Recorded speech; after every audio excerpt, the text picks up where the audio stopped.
Microsoft sucks to work for. They force things on developers. Well, at least that's according to certain developers. Anyway, I kind of wanted to jump into this because obviously it's the news that a lot of people are talking about. We're starting to see from Jason Schreier a little bit clearer picture of what happened with Redfall, and it's kind of maybe a little bit what I expected, to be quite frank about it. I didn't really think that the game was terrible. I actually thought it was a little bit better than I think it's a 54 Metacritic.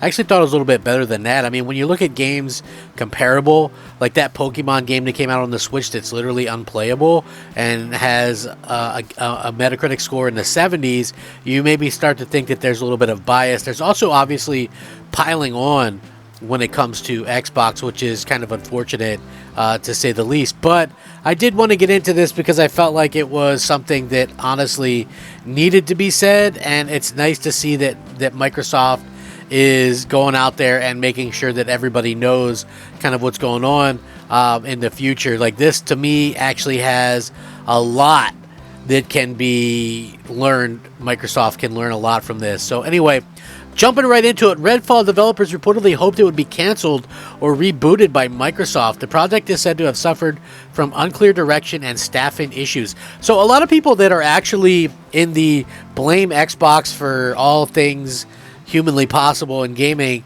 camp probably suffer a little bit of a blow today learning about this stuff. Following several delays, the first major Xbox exclusive from Bethesda released with technical issues and generally reviewed poorly, garnering scores of 56 Metacritic. Redfall is multiplayer looter shooter, a genre that's new to creator Arcane Studios, which is best known for its critically acclaimed single-player immersive sims like Dishonored and Prey. Now, according to a new Bloomberg report from Jason Schreier, the game's development was actually hampered by a lack of clear direction, a high turnover of staff, and insignificant resources for what was billed as a AAA game. The report, which is based on accounts of over a dozen anonymous sources who worked on the title, said the project started development in 2018 after being pitched to the staff as a, quote, multiplayer arcane game. So right there, 2018 lets you know all you need to know.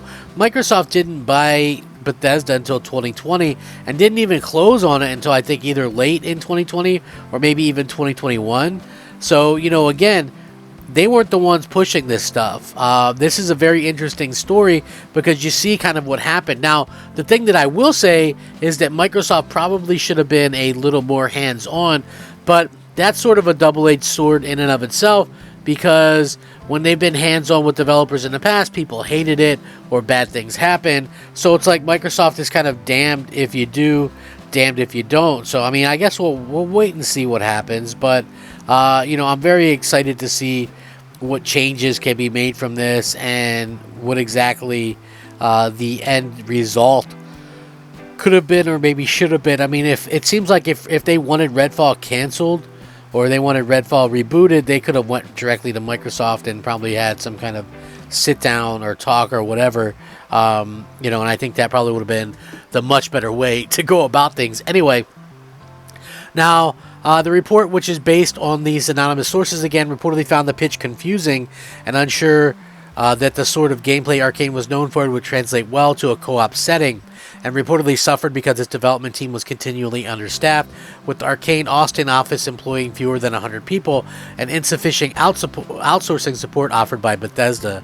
Many experienced developers who weren't interested in making a multiplayer game reportedly left the studio, with almost 3/4 of the Austin staff who had worked on 2017's Prey said to have departed Arcane by the time Redfall was finished. Arcane is said to have experienced difficulties filling vacancies with lower than average salaries, its Texas location, and the desire of prospective employees to work on a single-player immersive sims viewed as a contributing factor. When development of the game started, Bethesda's then parent company, ZeniMax, was reportedly pushing its studios to develop live service titles, and according to Bloomberg, Redfall had a significant microtransaction plan in place for 3 years before it was scrapped in 2021. That same year, Microsoft acquired ZeniMax in a $7.5 billion deal, and some Arcane staff reportedly hoped that the Xbox maker might cancel Redfall or reboot it as a single-player game. However, Microsoft took something of a hands-off approach to Bethesda's game development studios, as Xbox Phil Spencer acknowledged in a recent interview. He said, and I quote, "We didn't do a good job early on in engaging Arcane Austin to really help them understand what it meant to be part of Xbox, and what it meant to be part of Xbox first party, and use some of our internal resources to help them move along the journey even faster. We left them to work on the game. They're a very talented team. I love that team, and I still do, and I will totally bet on them to do another great game. But when Xbox Game Studios Matt Booty, president, and ZeniMax president Jamie Letter sit down, I think we can engage earlier with our different studios, and I think there's a difference when we come in with creative is already set on a game, and that's not washing our hands. Every game we ship from our teams is an Xbox game, so we take full responsibility for it. Spencer said he believes the platform holder did a better job with Bethesda's other 2023 release, the upcoming sci-fi RPG Starfield, in terms of assisting development because the game was early in production when Microsoft acquired it. We should have been there for Redfall, for the Harvey Smith and the team. I think that's on us. And then, though, through the process, it's an Unreal Engine game. We have a bunch of studios that have done some really great work on Unreal over the years, and I think we were a little bit too late to help in certain areas, and that had certain issues. So, again, they're taking, he took full responsibility for it. It's interesting that we got confirmation that the whole ideas behind Redfall and Fallout 76 was, to be honest with you, Bethesda was kind of failing. Their games weren't selling great. Even though Prey and Dishonored games had good scores, people weren't buying them. So they were trying something different. Microsoft was like, okay, well, we get so much heat if we, do the online thing. If we go and mess with them and mess with their craft, people will hate it. So they didn't do that, and then look what happened. I mean, people hate them still because they didn't now, right? But if they would have jumped in and canceled it or something, people would have hated that too.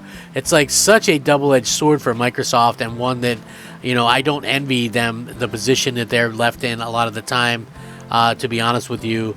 It's just crazy to think that this is something that, happened, and, like I said, a learning experience. And it's not like Microsoft is the only company ever to have something happen or can learn something from this stuff. I feel like, obviously Naughty Dog with their situation with the Factions 2 or whatever that was going to be, it's crazy to think that, they worked on that for 5 years, and it wasn't even Sony that stepped in and said, hey, this sucks. It was Bungie. So, again, things happen all around the industry. I'm kind of surprised by this. They'll probably go back to doing their single-player thing. The funny thing is, they probably could have done a Prey 2, and it would have scored, an 85 or whatever, and nobody would have played it. Nobody would have played it. So, again, it's kind of damned if you do, damned if you don't, but it's sort of interesting to see some of these things later on after the fact, like what happened and, what can happen in the future with these type of things. Like, again, Phil has already taken blame for this, but he's also said, hey, we're going to let developers do their own thing. But again, if a developer is comfortable with something, you don't force them to do something else, which seems like Bethesda did to them. So, I don't know. Crazy, but let me know what y'all think. Sound off, rate, comment, subscribe. I'm Crap Gamer. This is Crap Gamer Reviews. Thank you so much for watching. Hope you have a fantastic day. Rack 'em up. Crap Gamer out.